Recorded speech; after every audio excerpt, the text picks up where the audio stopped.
সুধাংশুর জীবনে রয়েছে এক ভয়ঙ্কর অতীত। সেই অতীতকে ঝেড়ে ফেলে নতুন জীবন শুরু করার দিনই ফিরে আসে তার অতীত। এ কি সত্যি, না কোনো ভয়ানক ষড়যন্ত্র, নাকি অতীতের আরো কোনো ভয়ঙ্কর অধ্যায় উন্মোচিত হয় এরপর? এই নিয়েই গল্প শেষ অঙ্ক।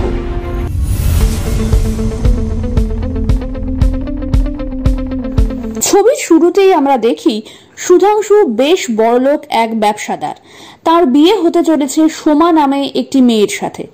সে কাজ থেকে বাড়িতে ফিরে আবার বেরিয়ে যায় সোমার সাথে দেখা করবে বলে। ইতিমধ্যেই আমাদের আলাপ হয় আব্দুল নামে সুধাংশুর আরদারির সঙ্গে, যে খুবই সৎ। মালিকের বেশ কিছু টাকা পেয়েও সে ফিরিয়ে দেয়। কিন্তু সুধাংশু বেরিয়ে যাওয়ার পর একটি ফোন আসে। বোঝা যায় যে ফোন করেছে সে আব্দুলের পূর্ব পরিচিত। আব্দুল তাকে মিস্টার সমাদ্দার বলে সম্বোধন করে। আব্দুল জানায় যে তার মালিক রাত 11টার আগে ফিরবে না। সমাদ্দার বলে, তবে আজ রাতেই কাজটা করে ফেলতে হবে। কোন কাজ আমরা বুঝতে পারি না, কিন্তু কিছু একটা ষড়যন্ত্র চলছে তা বোঝা যায়। এদিকে সুধাংশু যায় সোমাদের বাড়িতে। বোঝা যায় শিগগিরই তাদের বিয়ে হতে চলেছে। একটি দামি হার সে সোমাকে গিফট করে এবং তারপর সুধাংশু তাকে নিয়ে লং ড্রাইভে বেরিয়ে যায়। গাড়িতে সুধাংশু সোমাকে জিজ্ঞেস করে সে সুধাংশুর অতীত নিয়ে কি ভাবে। সোমা জানায় তার সুধাংশুর অতীত নিয়ে কোনো আপত্তি নেই, কারণ সেটা তার দুর্ভাগ্য ছিল। আর এখানেই আমরা জানতে পারি সুধাংশুর আগেও একবার বিয়ে হয়েছিল, কিন্তু তার প্রথমা স্ত্রী ছিল বদ্ধ উন্মাদ। আর এই উন্মাদ অবস্থাতেই সে একদিন আত্মহত্যা করে। আরো জানা যায় তাদের প্রথম দেখা হয়েছিল রেঙ্গুনে। এদিকে সমাদ্দার, যার পুরো নাম করণ জাক্ষু সমাদ্দার, একটি মেয়ের বাড়িতে আসেন ও বলেন যে সেদিন রাতেই কিছু মালপত্র সরাতে হবে। তিনি মেয়েটিকে ইম্ফলে যাওয়ার কথা বলেন ও বলেন যে তার সঙ্গে তার দেখা হবে ইম্ফল জুয়েলারি হাউসে। জানা যায় মেয়েটির নাম লতা বোস। সমাদ্দার তাকে একটা সোনার লকেট পরতে দেয়। লতা ইতস্তত করে, কিন্তু সমাদ্দার তাকে ধমক দেওয়ায় সে রাজি হয়। লতা জিজ্ঞেস করে এসব কবে শেষ হবে। তাতে সমাদ্দার বলে সেটা নির্ভর করছে ছোকরা কদিন খেলবে তার উপর। আমরা বুঝতে পারি এই ছোকরা হলো আসলে সুধাংশু। সমাদ্দার বলে সুধাংশু পুলিশ আদালতের দ্বারস্থ হবেই। তাতে লতা ভয় পায়, কিন্তু সমাদ্দার তাকে বলে যে গল্প মণিপুরে শুরু হয়েছিল তার শেষ জেলে হবে না জালে তা সম্পূর্ণ নির্ভর করছে লতার উপর।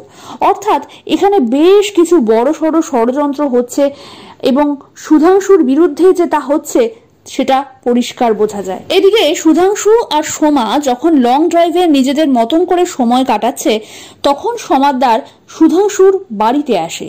প্রথমে সে ফটো অ্যালবাম থেকে সুধাংশুর প্রথমা স্ত্রী কল্পনার সমস্ত ছবি সরিয়ে সেখানে লতার ছবি রেখে দেয়। তারপর কল্পনার মৃত্যুর রিপোর্টগুলো খুঁটিয়ে দেখে, আর শেষে গয়নার বাক্স থেকে বেছে বেছে কিছু গয়না নিয়ে যখন পালাতে যাবে তখনই সুধাংশু এসে পড়ে। সমাদ্দার খানিকক্ষণ দরজার পেছনে লুকিয়ে থাকে, পরে সুযোগ বুঝে পালিয়ে যায়। এরপর আমরা দেখতে পাই যে লতা পাইন হোটেল বলে একটি হোটেলে আসে এবং সেখানে নিজেকে কল্পনা গুপ্ত বলে পরিচয় দেয় এবং সে হোটেলের যে লেডি মালিক ছিল তাকে সে দেবেন সেন নামে তার দাদার ঠিকানা দেয়, যা ছিল রেঙ্গুনে, এবং বলে যে তার স্বামী নিরুদ্দেশ।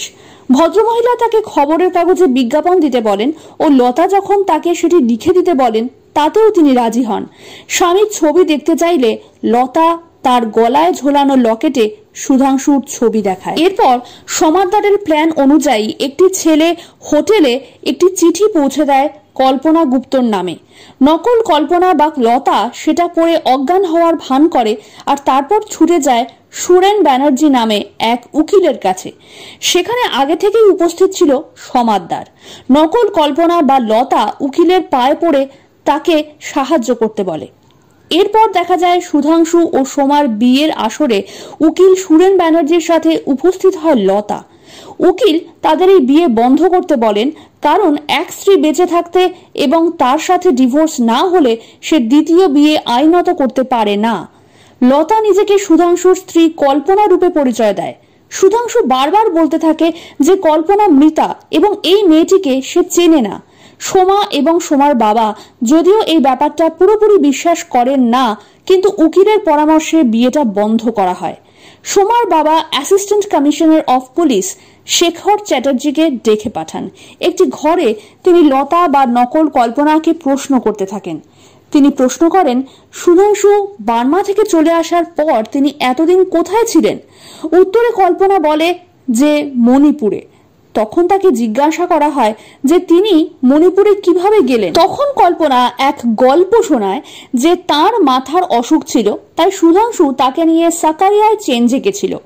একদিন যখন মাথার অসুখটা তার খুব বাড়াবাড়ি হয়, তখন সে বাড়ি থেকে বেরিয়ে স্টেশনে গিয়ে একটি ট্রেনে উঠে বসে এবং তারপর তার আর কিছু মনে নেই। জ্ঞান ফিরবে সে নিজেকে একদল বৌনার সাথে আবিষ্কার করে, যারা আসলে মণিপুরী ব্রাহ্মণদের একটি ছোট ছোট দল, যারা বার্মার নানা জায়গায় ঘুরে বেড়ায়। তারা সেরেবি থেকে 70 থেকে 80 মাইল দূরে এক জঙ্গলে নাকি তাকে আবিষ্কার করে, ছেঁড়া কাপড়ে, অনাহারে, মৃতপ্রায় অবস্থায়। তাদের মধ্যে এক বুড়ো লোক তার মাথার অসুখ সারিয়ে দিলে তার সমস্ত কিছু মনে পড়ে যায় এবং সে তখন নিজের স্বামীকে খুঁজতে থাকে। অফিসার যখন তাকে জিজ্ঞেস করেন যে সুধাংশু যে কলকাতায় আছে সে খবর তিনি কোথায় পেলেন, তখন সে উত্তরে বলে যে ইম্ফল জুয়েলারি হাউস বলে একটি গয়নার দোকানে যখন সে তার বালাজোড়া বিক্রি করতে যায়, তখন বালাজোড়া বার্মায় বানানো হয়েছে দেখে সেখানে এক বার্মা থেকে আগত মানুষের সাথে তার আলাপ হয়, যার নাম রমণী মোহন হালদার। সেই লোকটি সুধাংশুর নাম জানতেন, তাই তিনিই নাকি নকল কল্পনা অর্থাৎ লতাকে বলেছিলেন যে সুধাংশু আসলে আছে কলকাতাতে। অফিসার যখন তাকে তার লিগ্যাল কিছু কাগজপত্র দেখাতে বলেন, তখন সে বলে তার কাছে এই সমস্ত কিছুই নেই, কারণ সে বৌনাদের সাহায্যে ঘুর পথে কলকাতায় এসেছে, অর্থাৎ ইল্লিগালি কলকাতায় সে ঢুকেছে।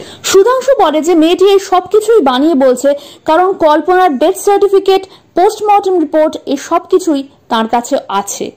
যখন পুলিশ অফিসার তাকে জিজ্ঞেস করেন যে কল্পনার কোনো ছবি তার কাছে আছে কিনা, তখন সুধাংশু বলে যে কল্পনার কোনো স্মৃতি সে রাখতে চায়নি, তাও অ্যালবাম খুঁজলে হয়তো 2-1টা ছবি পাওয়া যেতে পারে। তাই তখন সেই পুলিশ অফিসার লতা বা নকল কল্পনা এবং তার সঙ্গে সেই উকিলও একসঙ্গে সুধাংশুর বাড়িতে আসে। বাড়িতে এসে যথারীতি দেখা যায় যে অ্যালবামে কল্পনার জায়গায় নকল কল্পনার ছবি লাগানো আছে। ডেথ সার্টিফিকেট ও পোস্টমর্টম রিপোর্ট অবশ্য পাওয়া যায়, কিন্তু সেগুলো মিসপ্লেসড হয়েছিল। যে বালাজোড়ার কথা নকল কল্পনা বলেছিল দেখা যায় তাও মিসিং, এবং সেই সঙ্গে কল্পনার হীরের আংটি, কানের দুল এবং চুড়িও মিসিং, যা পাওয়া যায় নকল কল্পনার গায়ে। অতএব ফ্রড, চুরি ও বেআইনিভাবে দেশে ঢোকার অপরাধে নকল কল্পনাকে গ্রেপ্তার করা হয়। কিন্তু উকিল সুরেন ব্যানার্জি মেয়েটির হয়ে কেস লড়ার প্রতিশ্রুতি দেন ও পুলিশের সামনে তাকে মুখ খুলতে বারণ করেন। ওদিকে সমাদদার এই কেসের খরচ চালাবে বলে সুরেন ব্যানার্জিকে জানায়। সুধাংশু সমাদদারকে সন্দেহ করে এবং পুলিশকে তাকে জেরা করার জন্য বলে। করঞ্জাক্ষু সমাদদারকে ডেকে পাঠানো হয় অ্যাসিস্ট্যান্ট কমিশনার শেখর চ্যাটার্জির কাছে।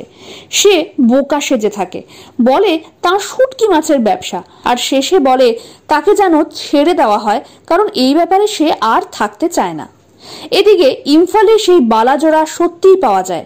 সুধাংশুকে খানিকটা চিন্তান্বিত দেখায়, যদিও সোমা এবং তার বাবা তখনও মনে করেন যে এটা সুধাংশুর বিরুদ্ধে একটা ষড়যন্ত্র এবং যারা এটা করছে তারা বেশ আটঘাট বেঁধেই নেমেছে। সোমার বাবা শহরের বেস্ট লয়ারকে ঠিক করেন সুধাংশুর হয়ে কেস লড়ার জন্য। কেসটা কোর্টে ওঠে। কোর্টে সুধাংশুর উকিল কল্পনার ডেথ সার্টিফিকেট, পোস্টমর্টম রিপোর্ট ইত্যাদি পেশ করলে সুরেন ব্যানার্জি বলেন যে ওইগুলো যে কল্পনারই রিপোর্ট তার কোনো প্রমাণ নেই, কারণ ওইখানে ওইভাবে একজন নারী মারা গিয়েছিলেন, কিন্তু তিনি কল্পনাই কিনা সেটা প্রমাণ সাপেক্ষ। ব্যারিস্টার মিত্র সুধাংশুকে কাঠগড়ায় আসতে বলেন এবং জিজ্ঞেস করেন কিভাবে কল্পনার মৃত্যু হয়েছিল। উত্তরে সুধাংশু জানায় যে তার স্ত্রীকে নিয়ে সে সাগাইয়া গেছিল চেঞ্জে, কিন্তু তার মাথার অসুখ বেড়ে যাওয়ায় আবার রেঙ্গুনে ফিরে যাওয়ায় সে ঠিক করে। ফেরার দিন ভোরবেলায় সে যখন ঘুমোচ্ছিল তখন কল্পনা এক ফাঁকে বেরিয়ে যায়। সকালে তাকে দেখতে না পেয়ে সুধাংশু যখন থানায় যায় তখন জানতে পারে যে একটি মেয়ে সেদিনই সকালে ট্রেনে কাটা পড়েছে। সে সেখানে যায় ও তাকে কল্পনা বলে শনাক্ত করে এবং বুঝতে পারে যে উন্মাদ অবস্থায় কল্পনা ট্রেনের সামনে ঝাঁপিয়ে পড়ে আত্মহত্যা করেছে। এরপর উকিল সুরেন ব্যানার্জি তাকে প্রশ্ন করেন যে কল্পনা যে আত্মঘাতী হয়েছিল তা সুধাংশু বুঝলো কি করে। উত্তরে সুধাংশু খুবই বিরক্ত হয়ে উত্তরে দেয়, 2 2 4 হয়, এতে আর আশ্চর্য কি। এরকম ভাবেই সুধাংশু সুরেন উকিলের প্রত্যেকটি প্রশ্নেরই রেগে গিয়ে বাঁকা উত্তর দিতে থাকে।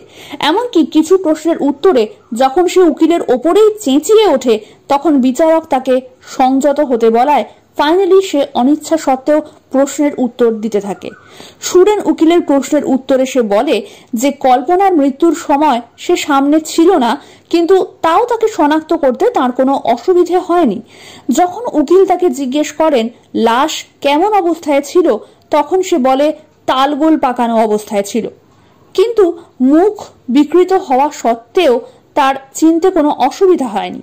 যখন উকিল বলে যে রিপোর্ট অনুযায়ী মেয়েটির মুখ একেবারেই বিকৃত হয়ে গেছিল, তাহলে আপনি চিনলেন কি করে, তখন সে বলে যে শাড়ি ও গয়না দেখে সে শনাক্ত করেছে। যখন সেসব গয়না কোথায় আছে তা জানতে চাওয়া হয় তখন সুধাংশু বলে যে নকল মেয়েটি সে সমস্ত গয়না চুরি করেছে। সুরেন উকিল বলেন যে মেয়েটি আসলেই তার স্ত্রী এবং তাকে অস্বীকার করার জন্যই সে সমস্ত গল্প বানাচ্ছে, কারণ যার গয়না তার গায়ে যে থাকবে তার আশ্চর্য কিসের। গয়না চুরির রিপোর্ট দাখিল করার জন্য ব্যারিস্টার মিত্র অর্থাৎ সুধাংশুর উকিল কিছু সময় চেন। পুলিশ অফিসারদের জেরা করে জানা যায় সুধাংশু অ্যালবাম আর কল্পনার ডায়েরি আদালতে পেশ করেনি, যেহেতু সেগুলোতেও কারসাজি করা হয়েছিল। পরের দিন আদালতে পাইন হোটেলের মালকিন মিস মেরি কমলা পাইনকে সাক্ষ্য দেওয়ার জন্য ডাকা হয়।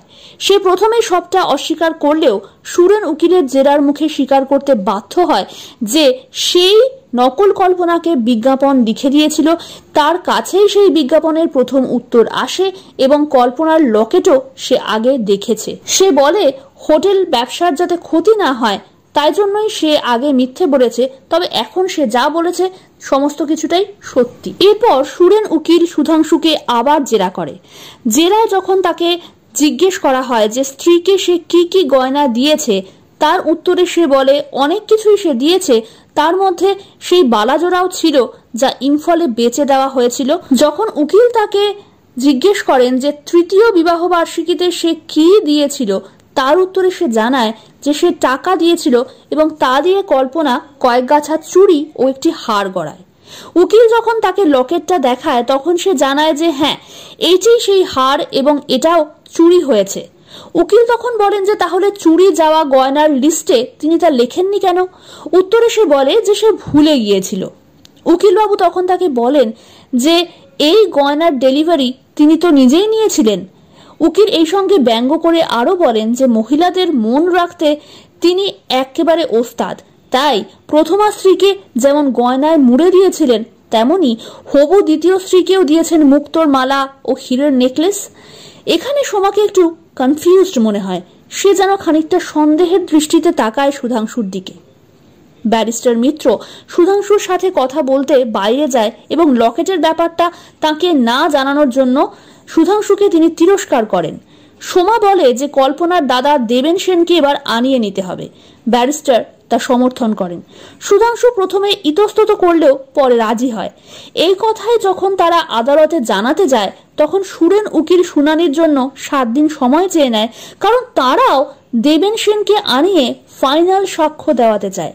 এতে সুধাংশু, সোমা এবং ব্যারিস্টার মিত্র তিনজনেই চমকে ওঠেন। এই ঘটনায় সোমা সুধাংশুর প্রতি সন্দিহান হয়ে পড়ে। সুধাংশু তাকে বারবার বোঝানো সত্ত্বেও তার সন্দেহ কিছুতেই দূর হয় না। এদিকে সোমার বাবাও মোকদ্দমা শেষ না হওয়া পর্যন্ত সুধাংশুকে সোমার সাথে দেখা করতে বারণ করেন, কারণ তার মনেও তখন সন্দেহের ঘন ঘটা। কারণ দেবেন সেনই একমাত্র সাক্ষী যে বলতে পারে আসল কল্পনা কে। কিন্তু নকল কল্পনা তাহলে দেবেন সেনকে কেন আনাতে বলল? তবে কি তারা নকল কোনো দেবেনকে এনে হাজির করবে? এইসব চিন্তায় সুধাংশুর পাগল পাগল অবস্থা হয়।